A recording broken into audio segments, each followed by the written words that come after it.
সবাইকে অনুরোধ জানাবো আমার কথাগুলো মনোযোগ দিয়ে শোনার জন্য, এবং যদি কোথাও আমার কথার ফাঁকে কোথাও কিছু থেকে যায় আপনারা অবশ্যই একটু নোট করে নেবেন। আর আমি যে বললাম যে আপনাদেরকে গ্রুপে অনলাইনে তো অনেকে মতামত দেন, বললেও দেন না বললেও দেন, বারণ করলেও দেন, মানে ওইটার কোনো কি আমরা তো পারি না আপনাদের আটকাতে, ঠিক আছে? যে আপনারা দিতেছেন আর দিতেছেন, মেসেজ আসতেছে।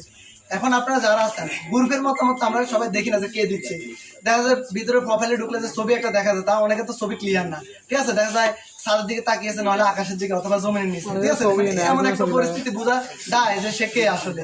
তো এখন আপনারা সবাই মতামত দিবেন, ঠিক আছে? কারণ আমরা একটা জিনিস শুরু করতে যাচ্ছি, শুরু করার জন্য অলরেডি আমরা প্রস্তুত, এবং আজকে উদ্বোধন।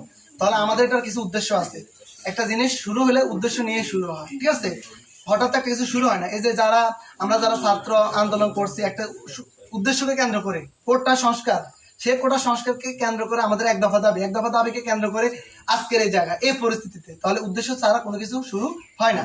তো আমাদের যে ছাত্র ঐক্য ফোরাম লক্ষ্মীপুর, এটা আসলে মূলত একটি স্বেচ্ছাসেবী সংগঠন। মানে কি? যে সংগঠন স্বেচ্ছায় কাজ করে, অর্থাৎ যারা স্বেচ্ছায় নিজের অর্থ, নিজের সময়, নিজের পারিশ্রম দিয়ে নিজের সবকিছু দিয়ে অন্য মানুষের সেবা করে, তার হলো স্বেচ্ছাসেবক বা স্বেচ্ছাসেবী, ঠিক আছে? আমরা এক একজন স্বেচ্ছাসেবী। প্রথম পরিচয় আমরা ছাত্র, দ্বিতীয় পরিচয় আমরা একজন স্বেচ্ছাসেবী। এখন স্বেচ্ছাসেবী যখন আমরা হয়েছি, আমাদের স্বেচ্ছাসেবীদের মধ্যে কিছু গঠন আছে, কিছু সিস্টেম আছে। কারণ সিস্টেম ছাড়া যদি আপনি চলেন, মনে করেন আমরা যখন একটা মানুষ যখন আদম হাওয়া পৃথিবীতে আসছে, তখন তো হঠাৎ তো এই দালান কোঠা, সমাজ, দেশ, পরিবার এগুলো গঠন হয়েছে, হয় না? গঠন হইতে অনেক সময় লাগছে। কিভাবে লাগছে?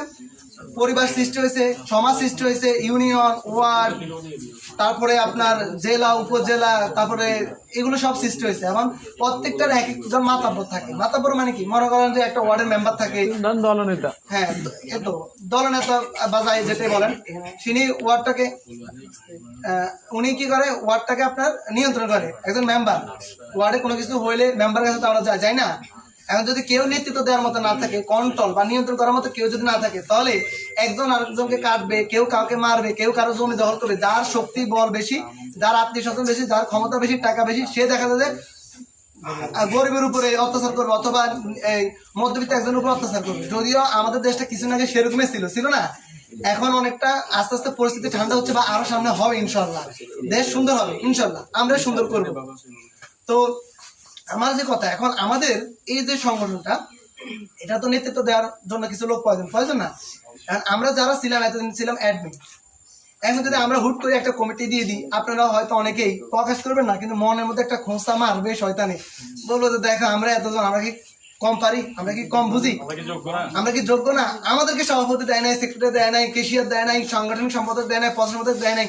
নানান প্রশ্ন আমাদের মধ্যে কি বাসা দিবে, ঠিক আছে?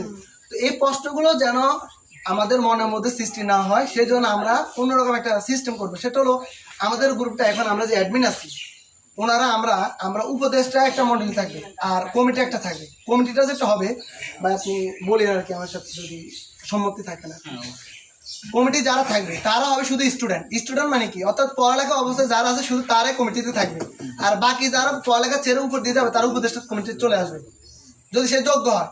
যোগ্য বলতে কি বোঝায়? সেই সংগঠনে থাকা অবস্থায় অথবা ছাত্র অবস্থায় থাকা অবস্থায় সে সংগঠনের কমিটিতে ছিল অথবা সদস্য ছিল, কিন্তু সে ভালো পারফরমেন্স দেখাইছিল, যে ভাই ওনার কথা বলছিল, ওনার কথা বলছিল, ভালো পারফরমেন্স দেখাইছে, ঠিক আছে? এরকম লোক যদি থাকে, তাহলে তারা উপদেষ্টা চলে আসবে। উপদেষ্টা আসার কারণ কি? সে পরামর্শ দিবে, বুদ্ধি দিবে, যে ভাই এটা মনে হয় এভাবে করলে ভালো হয়। কমিটি উপদেষ্টার পরামর্শ শুনে তাদের কি কর্মকাণ্ড পরিচালনা করবে। কিন্তু কমিটিতে টোটাল থাকবে স্টুডেন্ট, অর্থাৎ যারা পড়ালেখা অবস্থা, ছাত্রত্ব আছে এমন, ঠিক আছে, অছাত্রত্ব না, ঠিক আছে? তো এরকম হলে কি হইব? প্রতি 2 বছর 3 বছর পর, ধরুন আমরা যদি কমিটির 1.5 বছর বা 2 বছরের জন্য দিই, 2 বছর পর যদি এই কমিটির কেউ যদি স্টুডেন্ট ছেড়ে, অথবা আপনার বয়স্ক হয়ে যায়, অথবা পড়ালেখা ছেড়ে দিয়ে সে কর্মজীবনে চলে গেছে, তাহলে সে আর কমিটিতে থাকতে পারবে না, কারণ তার ছাত্রত্ব থাকতে হবে। তাহলে কি হয়েছে? যুগের পর যুগ, বছরের পর বছর ছাত্ররা সুযোগ পাইছে, ঠিক আছে? যেহেতু এটার উদ্দেশ্য হলো ছাত্রদের নিয়ে কাজ করা, ছাত্রদের অধিকার প্রতিষ্ঠা করা, এবং আমাদের সমাজকে সুন্দর, স্বেচ্ছাসেবী মূলক কর্মকাণ্ড পরিচালনা করে সমাজকে সুন্দর করা, এটা তো আমাদের মূল উদ্দেশ্য।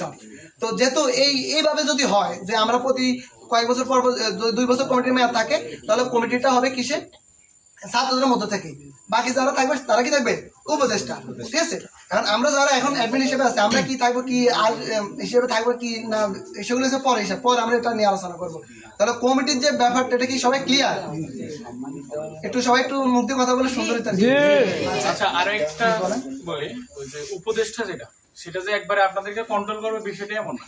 উপদেষ্টার কাজ হবে জাস্ট আপনাদেরকে মানে সাহায্য করা, যে এটা করলে ভালো হবে কিনা, এটা জি জি হ্যাঁ হ্যাঁ গাইড করা, যে এটা করলে কেমন হয়, আপনাদের কাছ থেকে পরামর্শ নেবে আর কি, যে এটা করলে কিভাবে হয়, জাস্ট ওরা পরামর্শ দিবে, এতটুকুই। ওরা যে আপনাদেরকে এটা করতে বাধ্যই করবে এমন কিছু না, ঠিক আছে।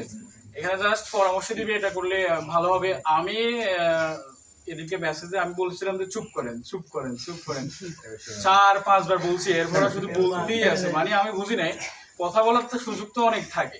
আমি বলছিলাম যে আমি শেষ করি তারপরে বলি, এরপরও মানে মেসেজ আসতেছি। এই কারণে হয়তো অনেকে আমার বলছে যে ভাই আপনি একটু আরো হার্ডলি হইলে মনে হয় ভালো হয়, একটু নর্মালি কথা বলেন, ঠিক আছে। তো ওই যে আমি হার্ডলি লেভেলে মানে যাইতে চাচ্ছি না আর কি।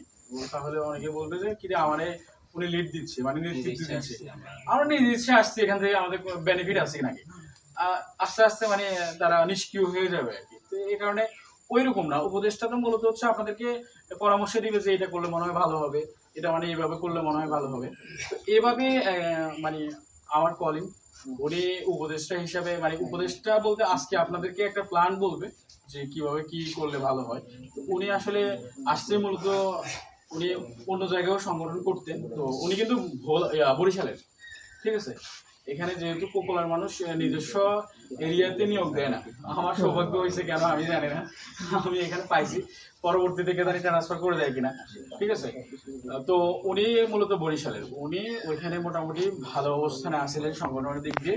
উনি আমাদেরকে একটু ওই যে আমরা যেভাবে উপদেষ্টারা পরামর্শ দিব, উনি আজকে আমাদেরকে একটা প্ল্যান শোনাবে, আমরা যদি ওনার সাথে এগ্রি হই তাহলে অবশ্যই মতামত দিব যে হ্যাঁ ঠিক আছে। তো আমি ভাইয়ারে 10 মিনিটের জন্য, না শেষ করো, সমস্যা নাই, শেষ প্রায়, আপনি 10 মিনিটের জন্য বক্তব্য রাখেন, আসেন।